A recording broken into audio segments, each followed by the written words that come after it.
How's it going? Good. Good week of practice. It's nice to be back home here in Grand Forks and be around the Ralph and getting organized for another series here against Miami. So it's good to be back and in our own confines, and preparation's a big deal. So it's good to be back. I was going to say, what are you looking forward to the matchup this weekend?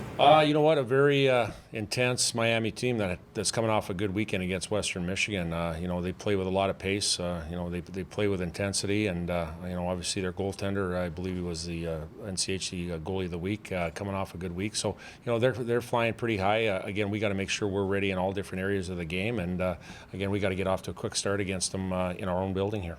What's it like preparing for a Rico Blasi coach team? What does he, kind of bring to the table as a coach? Well, I think intensity. I think he demands a lot from his players, and again, he's had some good players come through his program that have added to their culture, and I think you're going to get the best game right from the drop of the puck right away. And again, like I said, they play with a lot of energy and intensity, and like I said, we have to offset that with our intensity and our level of work.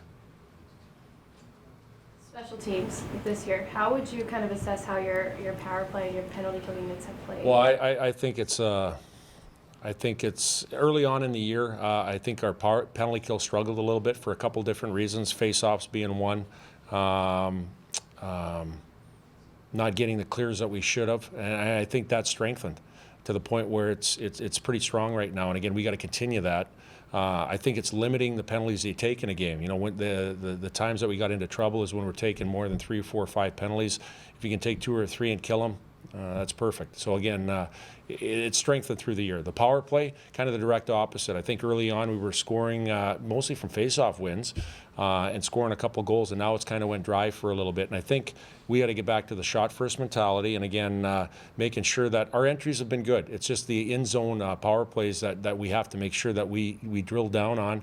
And a couple things is getting pucks to the net, 2, 3 passes, getting pucks to the net, making sure we have a good net front, and then our retrievals in the offensive zone. So I think we got to get stronger and better at that. We've been working that on this week in practice at that. What makes the entry effective where you guys are doing the thing where you drop the puck back a little bit sometimes? Well, yeah, I think it's about distributing the puck at the right time and trying to attack different parts of a penalty kill forecheck. And again, teams do different things through the neutral zone, but you got to try to attack one side of it that opens up another side. And once you do, then you have to have support getting in the zone. So again, I think our routes have been pretty good, and we've been pretty clean going through the neutral zone and getting into the zone. It's just a matter of what's that next play, or making sure that we get pucks to the net and fulfill what we've done, the hard work on getting the puck up the ice and making sure that we do it all the right things in the offensive zone.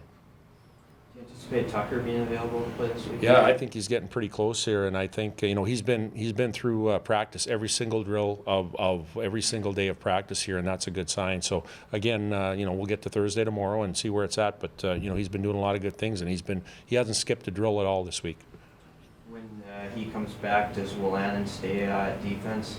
You know what? We've got a lot of options back there, like we had in the past couple of years, and again, that attributes to our depth of what we have, and again, we'll make sure we make decisions based on what we think will give us success. Again, and that'll be a decision we'll make as the week goes on here. From behind the bench, what did you learn?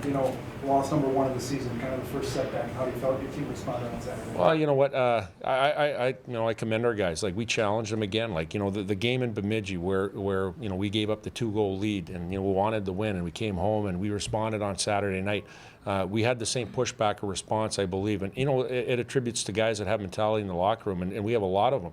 I thought Trevor Olsen, again, the physical side of the game that he established early, those are the things we have to get to. And one thing that we talked about after the game on Saturday was that's the level that you have to be at every single night to win, whether it's non-conference or in the NCHC. So again, the consistency and the battle and the push that you have to have on a nightly basis.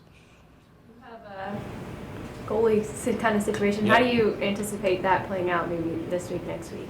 Well, again, like Matt Harinkyu, he's done a great job for us here. Again, it seems like this question keeps coming up every week, and again, I'll answer it all the time. But Matt Harinkyu has been put in a situation where he's given us some success because of his hard work and his focus. It's no different. He's going to have the net on Friday night again, and again, that's part of our culture here. And whoever earns it deserves it, and he deserves it. So again, he will play Friday night.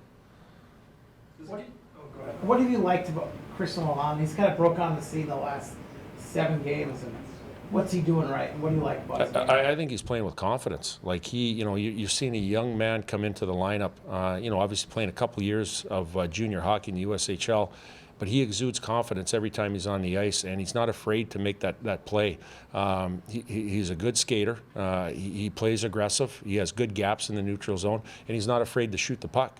And again, he's playing with confidence. Now, as a young guy, the next step is playing with that consistency night in and night out, because the season gets tougher. It gets to be more of a grind. And again, you have to keep playing that same way. So for a young guy, I want to see consistency going forward. Does it get you guys up, every week? You played Wisconsin last week. You got a NCHC budding rivalry here in Miami.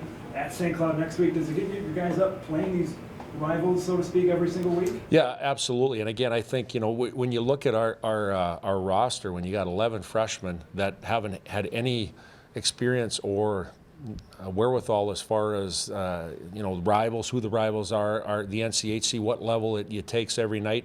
We do have our core leadership group, our experienced guys. They do, and again, between the coaching staff and the leaders, we'll resonate that to the younger guys. So, like I said, it'll be a learning process for those guys, but I don't think it'll take too long, because the USHL is filled with rivalries, and they've been part of that before.